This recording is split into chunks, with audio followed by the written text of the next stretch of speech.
life is happening to us all the time, and it throws us off track, and people are rude, and we have all those trigger points stored up in our like in our subconscious, in our body, that result from past hurts, from past setbacks, from bullying, or not being seen, not being recognized, not being appreciated, even up to some traumatic experiences that we Right. might have had, accidents or violence or stuff like that.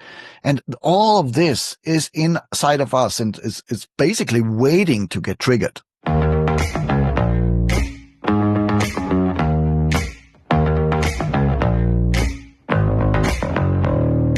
Hi there, I am Ravi Tangri, and this is SOULgineering, your life and your work. This is about how do you bring more heart, more soul into all of your life, into your work, into everything that you do.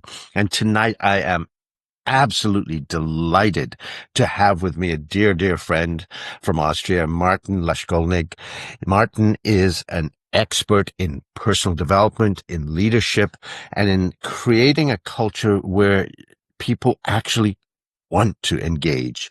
And today we're going to talk a little bit about Martin's perspective and approach, but he's also going to introduce you in these crazy, chaotic times that we live in to a very simple process to help you find your ground, which is called EFT, or emotional freedom technique, or tapping. You may have heard of this.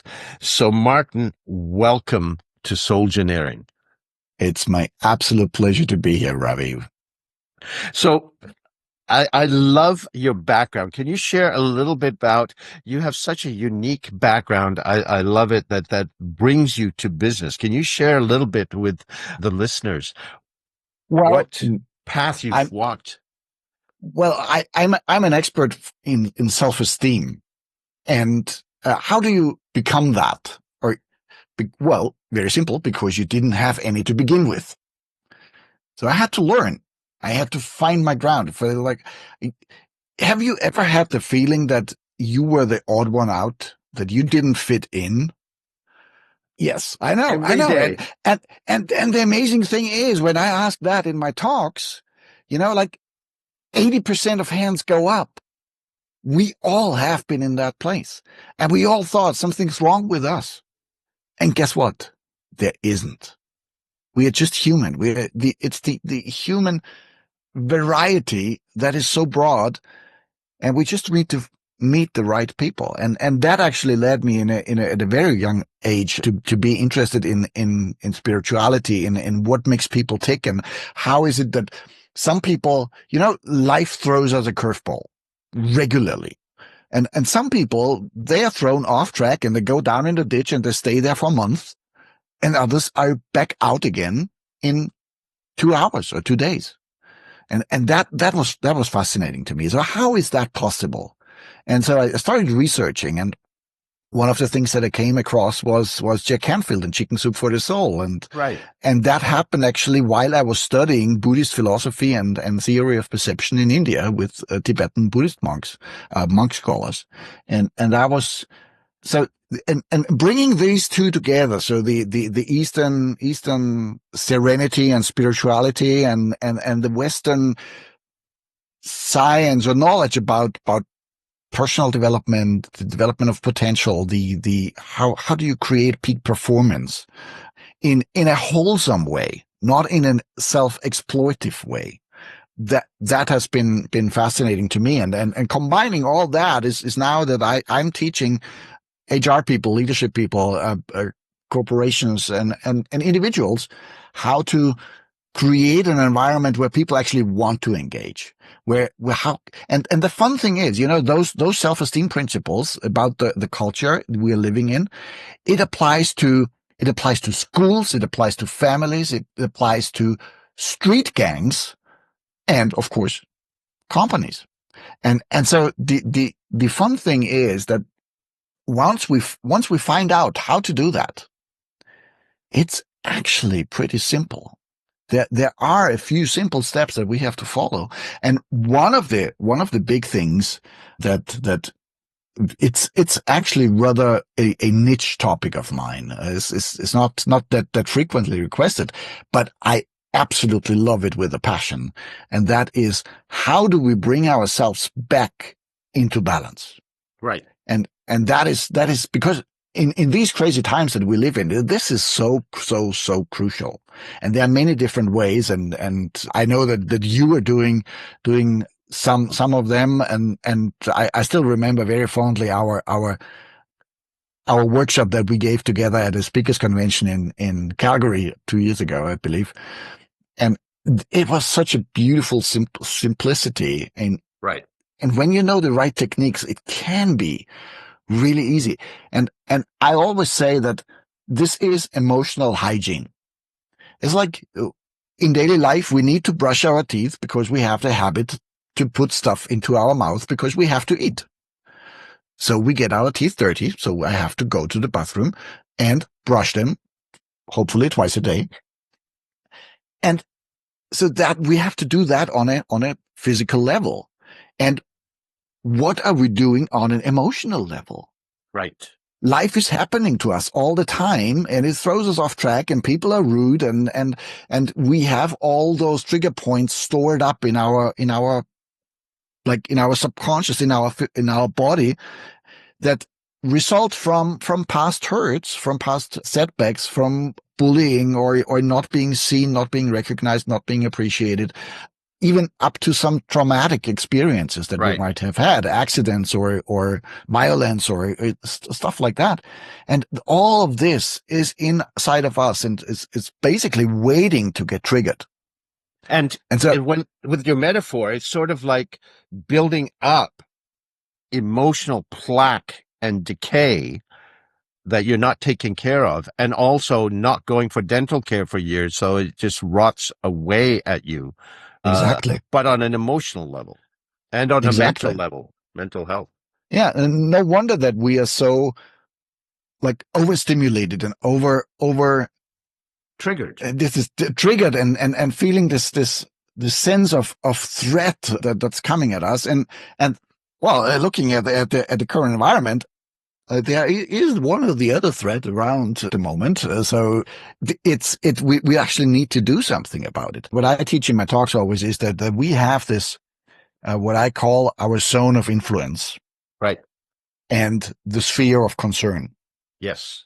And disempowerment happens when the sphere of concern is bigger or way bigger, as it is right now, than our zone of influence. Totally. And if we focus on, put our attention, our focus on this overwhelmed bit where we can't do anything, we don't have influence, then obviously we will be overwhelmed. We'll be totally feeling powerless, feeling useless, feeling that we don't have any say in what's going to happen. And that is and I always say there are two ways to fix this. Yeah? Like if you have time on a Tuesday afternoon, take over world rulership, fix it. Most likely, it was probably for the most busy. Tuesday's not good for me. Yeah, it's okay, good. Then we have to choose the second bit, and that is basically pull back your attention and your intention to your zone of influence, where you can actually affect change, where you can actually be empowered. And it doesn't mean that you cannot broaden your zone of influence. And I think this is something that we right now have to be very careful about, very intentional about. And I just recently heard Kamala Harris in a speech say that fear is contagious, but I'm paraphrasing, but so is courage. Yes. And I really like that statement, because it is so true. It is so easy to fall into the trap of fear and of despair and hopelessness. And we as social beings, humans, we are social beings. We have to get together with like-minded people and create this environment, this surrounding of courage where we empower each other. But for that, we also need to empower ourselves. Right. And to do that, and that is emotional hygiene at its best. That is why we need to do this. So let's dial it back from the almost overwhelming what's happening in the world and to be courageous in that. Let's dial it back for people who are leading organizations in a leadership role in to somewhere where you actually have some degree of influence, if not control. Mm. What does let's bring the spirit back mean? And how does Yeah, that tie into this? this this is when I was the president of the German Speakers Association. This was my unofficial theme or motto. Let's bring the spirit back. And I've been on the road the last years with the topic of serenity and how we can stay serene in these crazy times. But especially since like the end of last year, I've seen that just to stay serene is not enough anymore. But we have to do something else. We have to bring the spirit back, the spirit of togetherness, the spirit of caring for each other, the spirit of possibility thinking and of creating new ways of moving forward so that we can be the factor for change in this world. And that is the spirit that I think we desperately now need to bring back to ourselves, to our communities, to our companies, to our families, to our whole environment. So let me ask you something. We so need this. And, you know, what you were talking about, the fear being contagious. I spoke on a recent podcast about where I was talking about sleep, okay, which is the number one destroyer of resilience, a Superpower. bad night's sleep. And when I do a keynote, I ask how many people regularly have a hard time. I talked about this on that podcast, but how many people have a hard time regularly sleeping at night? And 80 to 90% of the room put up their hands. I give them a free e-course on how to shut that off right away. And I am in shock the next day. You've had hundreds of people put up their hand and maybe a dozen people take advantage of it. It's like there's an inertia of fear or staying stuck. What do you make of that, and how can people break free of that inertia, do you think? Yeah, that's a sad phenomenon, but I'm observing that myself. Sorry. People want to get fixed, but they don't want to fix things. Okay. Is somehow is because it doesn't work anyway, or I'm not sure. I think people are so overwhelmed that they are barely hanging in, maintaining their daily life. And then oh yeah, that was a good idea, but then it's 10 minutes later, it's drowned in this sea of stress hormone that we're swimming in. And so giving people access and a direct experience of what they're needing in a simple way is I think, because the thing is, if the system is on overload, then you can the way to the recovery is oftentimes slow, and it's oftentimes tedious, because yeah, it's like when you pay back a mortgage over like 30 years, the first 20 years you basically pay interest. Right. You pay very, very little capital, and then suddenly you make large chunks of repayments on the actual sum that you borrowed, not the interest. And I think this is pretty much pretty similar here, that we are so on overload that we have to like get it down a little bit, until we get the breathing room again, that we can actually take action. And for that we need the courage. Right. We need to be inspired, to be connected with that courage that makes us actually believe again that we can affect change. And it's the leaders in organizations, but also in life, doesn't have to be in a leadership role, the people that everyone turns to, that really you have to do that for yourself before you're trying to help anyone else, right? Correct. Correct. Because if your battery is empty, who do you want to give a charge? Right. Yeah. And, and if your hands are full with, with all sort of stuff that you're juggling with, how do you want to have your hands free to actually do something and remove stuff? So that's why I'm a huge proponent of rituals. Finding the small rituals, the small acts of compassion, of courage, of reset, of unplugging yourself. I read today a quote that most everything works better if you unplug it for a while. Totally. And the same is true for yourself. Yep. Yeah. So this, when you are stuck in a situation where you say, okay, boy, it's all too much. What are the little things that you can give yourself 5 minutes of? Or like, go to the window, look outside. If you have a tree outside, look out into the green, take a breather. You might not be able yet to go out for half an hour, take a walk, but reconnect with nature, reconnect with that tree in front of your house, and take a breather and go in a moment of gratitude, if you can, of where you reset the overload that you're feeling.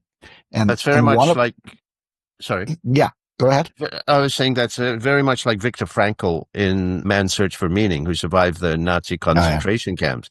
He said, he could see a corner of a window from his bunk, and he could see a little bit of blue sky, and he focused on that, and that rather than all of the pain around him, for a few moments he could focus on that blue sky and nourish himself. Yeah. But I mean, I think the realization that you can do that is the huge thing. That's huge. And that's huge. That's huge because, and to see, okay, there's a little sliver of relief, and then to focus on that and go in that direction. That is so powerful. That's so valuable. So, and we're usually, and that's what I'm experiencing as well. Like I had a discussion recently with my son, and he will probably kill me when I tell this in public. But so I saw his screen, and on his screen had your discipline is miserable or something like that. Yeah. Like what a loser you are for that you don't have discipline or something of that kind. So he picked that up of some of this macho style, TikTok, whatever. So you have to push hard enough and you have to be forceful and willingful and blah, blah, blah. Huh? And I saw that and I said, are you sure that you want to constantly feed your subconscious mind with that message? And he has a little bit of an autism spectrum. Mm-hmm. So he's not taking rhetorical questions very well, or he's rather easily going into 100% or zero. So shades of gray and is not his strong side. And he's a really, really good boy, but he always thinks in 100%. And I said, no, you have to see that you have a certain capacity and you're doing the best that you can with that capacity. Right. And today that capacity might be enough for a little bit of discipline.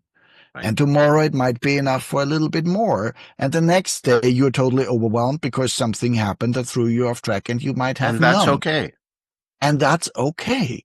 You're doing the best you can. Otherwise you would do better. So with these, you talked about these small steps that you can take. That's actually a really good transition to tell me about, I know you're very passionate about tapping and EFT. Yes. Help me explain what that is for our listeners. Because it is such a small step. It is something that we can so easily incorporate. And the history of it goes back to a therapist called Roger Callahan. And he was the famous Mary is the client where he discovered that. Yeah? So he had just taken some courses on on acupressure and things. And so she came to him and said, okay, sorry, doctor, I think we can't do the session today because my stomach feels sort of squeezy. And she was with him for a fear of water, severe fear of water. She couldn't take a bath in more than like a handful of water because otherwise she would have severe anxiety to drown.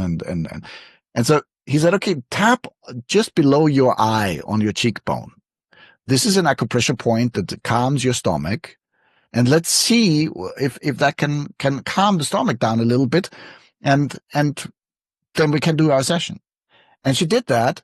And after like a minute or so, she screamed. She rushed around the house towards the swimming pool. And of course, he was right behind her because, like those lawsuits for patient neglect and stuff. But she didn't do anything. She just splashed some water in her face and said, it's gone. Her fear of water, her anxiety was gone from that tapping. And he was wondering, like, okay, what's going on there?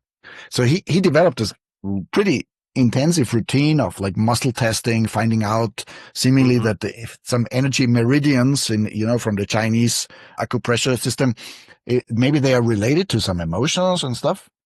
And he found that actually when you tap on those, it seemingly not only has an influence on the physical working of the body, but also on the emotions that we have let get stuck in ourselves. Right. And the fascinating, and then Gary Craig came along, an engineer, and he thought, okay, if I need 10 minutes to test which point is blocked, and it takes me 1 minute 20 to tap all the points, so I'll get the one that's blocked anyway. So what's the conclusion? Well, let's tap all the points. Yeah? So he developed this relatively simple routine of like eight, which is nowadays mostly used, 8 points on the body and the face and upper body, that you can gently tap. Yeah, it's not about self-punishment. It's gently tapping. Not self-flagellation. Like massaging these acupressure points. And I've encountered it in 2005 in sitting in a 7-day training with Jack Hanfield. Actually, it was a breakthrough to success training. And in the last round, the very last activity of the course, we did a mastermind group session. And there was a young lady, beautiful, wonderful person, great, but self-esteem that you had to dig out from like 2 meters under the floor. And she said, well, I can't, no, I won't participate in this group activity because I'm not good enough. And you are all such super achievers and I don't know anything and what, la, la, la, la, la. Yeah? And so next to me was a hypnotherapist from Germany. And he said, I have this little technique. And if you're willing to play for like 2-3 minutes, let's see whether we can do something about it. And skeptical me sitting next to him, looked at him sideways going like, well, now I'm curious. So I was not convinced. Yeah. So he asked whether he could take her hand and took her hand and started, like when you do a karate chop with like the what do you call it? The lower, the edge of your hand, the edge of the hand, of the palm. Yeah. And he started tapping there and said, even though I think I'm not good enough to participate in this group, I deeply and completely love and accept myself. And then he went on to show her some tapping points on the face, and I'm not good enough and I can't make a contribution and I feel I will fail everyone. And going on like this for like 2-3 minutes. And then after 2-3 minutes, he said, okay, take a deep breath, and looked at her expectantly and said, okay, well, so how do you feel now? And I was like, seriously? Like, what? Like 2 minutes? What should that change? Hello? Did I step into the wrong movie, or what's going on? And she let out a sigh, and after that I had to collect my jaw from the ground, because she said, I actually do feel lighter. I do feel better. And if it's okay for you that I do baby steps, I can participate in the group. And I was like, hello? What? How? It was a wait. So after we finished that exercise, I went to the guy and said, okay, come, among brothers, let's, come on, tell me, what did you do there? So he told me it's this technique called EFT, emotional freedom techniques, and it's really aptly called this, emotional freedom techniques. It's a technique that leads you to emotional freedom if you apply it on a regular basis. So I got all the videos that Gary Gregg had ever recorded, and I think I spent the next 2 months in front of the TV soaking up all of that, and did some other courses on it. And the results are just short of staggering. It's like, meanwhile, lots of studies have been done on this, and the American Psychological Association has approved it as an evidence-based practice, even for PTSD in veterans. And it doesn't work for everyone, but for so many people, and in such a short time, in such an efficient way, and in such a gentle way. And that is the beauty of it. So I know there's loads of resources if you just search on YouTube tapping or EFT that the people can, but can you walk Plenty. people through a simple way that they can start to play with this? Yeah. So the big question is that people always ask, okay, what do I say? Because we're using a setup statement, and then we talk about the issue, and we are oftentimes so out of touch with ourselves that we don't even know what to say. So the thing is, when you're overwhelmed and you are in the emotion, then the tapping alone is already enough to get you relief. It's when you are with a coach, when you're with a therapist, and you want to dive into an old issue, then it's good to be more clear and find out exactly what you're talking about and so on. But if you're in a red hot moment of grief or anger or sadness, then just the tapping itself is enough. Yeah. And I already love so you use a setup statement, basically describing the issue, and it's formulated like that. Even though I have problem, this grief, this sadness, this overwhelm, this frustration, whatever it is, I deeply and completely love myself anyway, or love and accept myself anyway. And I already totally love this. So one aspect is it gets us physical. So we're doing a physical motion. We're doing something with our bodies. So I think that is one of the things that makes it so beautiful. And the other is that when we tap on this karate chop point and saying, even though I have this grief, or I have this overwhelm, I feel everything is going to shreds, I still deeply and completely love and accept myself just the way I am. Just on the edge of your hand with the 3 fingers. Just on the edge of the hand with you tap on this karate chop point gently. No punishment. And the beauty of what that does is, because normally we are the problem. And this takes this apart. It says, oh, even though I have that problem, that frustration, that anger, that grief, whatever it is, still I am okay. So I can love and accept myself. You have the grief. You are not the grief. This is one of the aspects that I love the most. Yes. This is so beautiful. This is so powerful. If you just do that, it will open up a whole new range of possibilities for you. Because, hey, I can love and accept myself. I don't need to beat up on myself.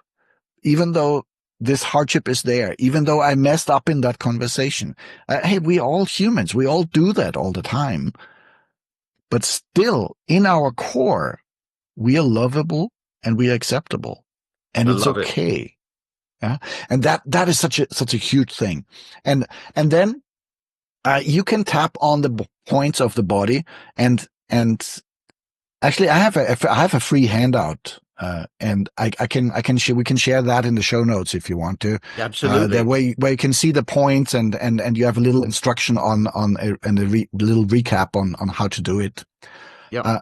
And so most usually it's 8 points now that are used. So it's on the eyebrows, and the inner side of the eyebrows, close to your nose. Yeah. Either side, left side, right side. You tap with one finger, with 2 fingers. Right. You can't do much harm unless you really hammer it in or you don't do it at all. Right. But as long as you're gently tapping on that point, and then you're repeating a catchphrase that brings you into the issue of it. Oh, my grief. Yeah. Yeah. Or my fear. Yeah. And you tap on that. And then the second point is on the side of the eye, just on the bone, The my outside. fear. Yeah. On the outside. Exactly. Between the eye and the ear, basically. Yeah. It's all my fear. And under the eye, on the cheekbone, all my fear. Then the next point is under the nose, between the upper lip and the nose, under all my fear. So you basically, next point is under below your lower lip and the chin, in the indent there, all this fear. So you just tune into what is happening right now. And this is also important because oftentimes we are not allowing ourselves to acknowledge what is there. Right. And just acknowledging, hey, yes, I don't need to push it away. There is fear. Mm-hmm. There is overwhelm. And to acknowledge that and saying, okay, that it is okay for that to be there. This is what I'm feeling right now.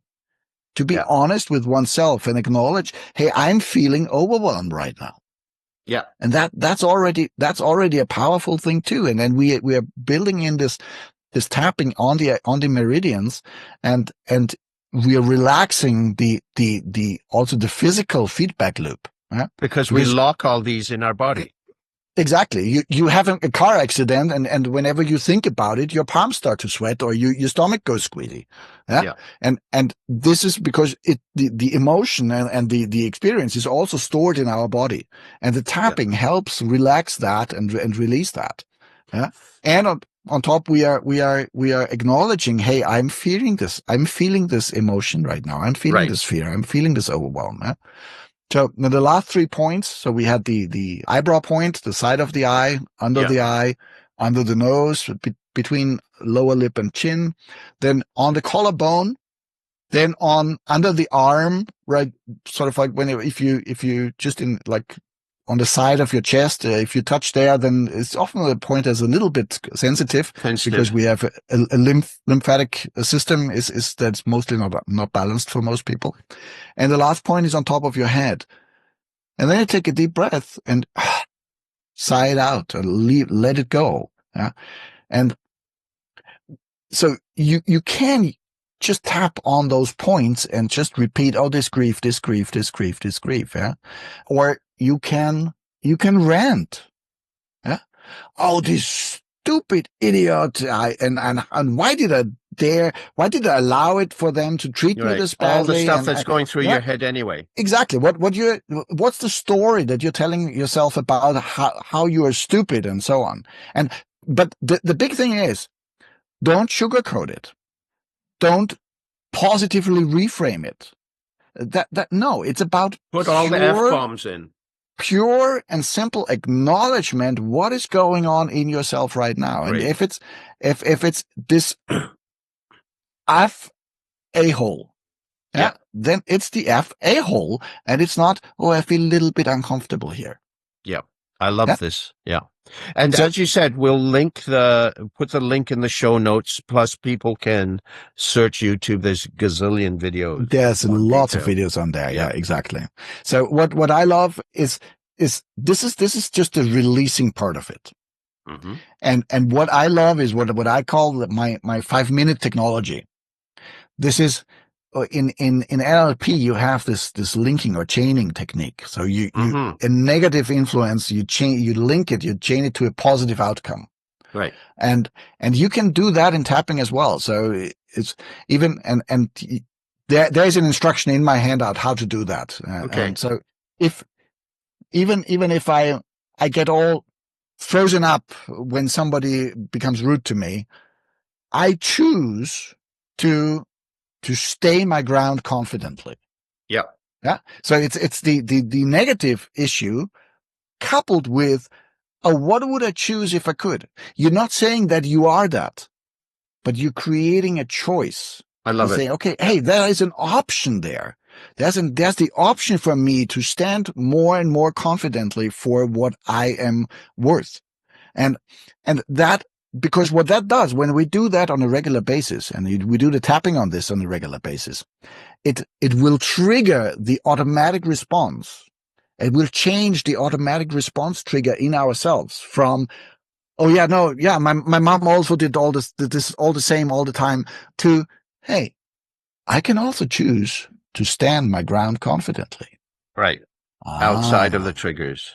Outside of the triggers, and then create a new automatic response. Because what is the deciding factor in our lives is the automatic responses that we have, not what we want to do, not the decisions that we are making up, but the automatic subconscious responses that we put forward to the stimuli that appears.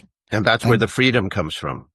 And that's where the freedom comes from. That's what, if we can increase the gap between the stimuli and the response, where we then have an actual conscious say, hey, well, hang on a second. I don't want to become angry right now. I want to keep my peace. Yeah. And that's very hard. This is a process. We have to exercise this. We are not used to this. Yeah. We have to exercise this. But the more and more we practice it, and that is the point of Buddhist meditation, for example, that we focus on what's going on. And, oh, a thought is coming. Let it go. Oh, an emotion is coming. Let it go. Yeah. We are right now in the focus moment. So the whole effort of that is increasing the moment, increasing the gap between the stimuli and the response. Right. And the more we can automatize the desired response to a stimuli, the easier it will get to deal with stuff. Check it out, check it out. Oh, are you ready for this? It's time for the lightning round. Okay. So no thinking. First question answer that comes to the question. Okay. Let's see. All right. Here we go. Introvert or extrovert? Yeah. Mix. Okay. Ambivert. What's the most favorite job you've ever had? Wow. Hard question. The first thing that came to my mind was dad. Was dad. I love it. I love it. I love it. What's the goofiest thing you've ever done? I've no idea. I've done so many stupid things. And I always like to joke that doing goofy things and being stupid keeps you young. That's why I'm at the level of a 7-year-old. I love it. Good. What's the best compliment you've ever received? You've really seen me. Oh, nice. What's your biggest failure and what did you learn from it? Wow. Probably that I defined myself over performance. I'm only lovable if I perform. Right. It took me decades to get that out of my system. Okay.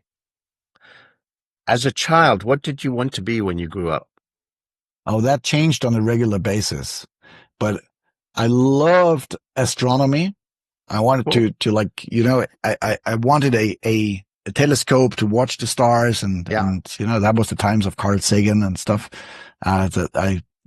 So I dreamed about that a lot. Then archaeologist. Okay. Until I realized that actually don't care about the old pottery in the ground, but about the knowledge that those old cultures had. Okay. Yeah. Cool. What's your most important ritual? My most important ritual? Wow. I would say TAT, Tapas acupressure technique. Okay. It's another of those energy psychology techniques to bring you back to center. Okay. Who do you admire? People that are kind. Okay. Like Mahatma Gandhi and people like that. They really shift the perspective on who we can be as a human. Okay. How do you nourish yourself? Chocolate. Lots of chocolate. Okay.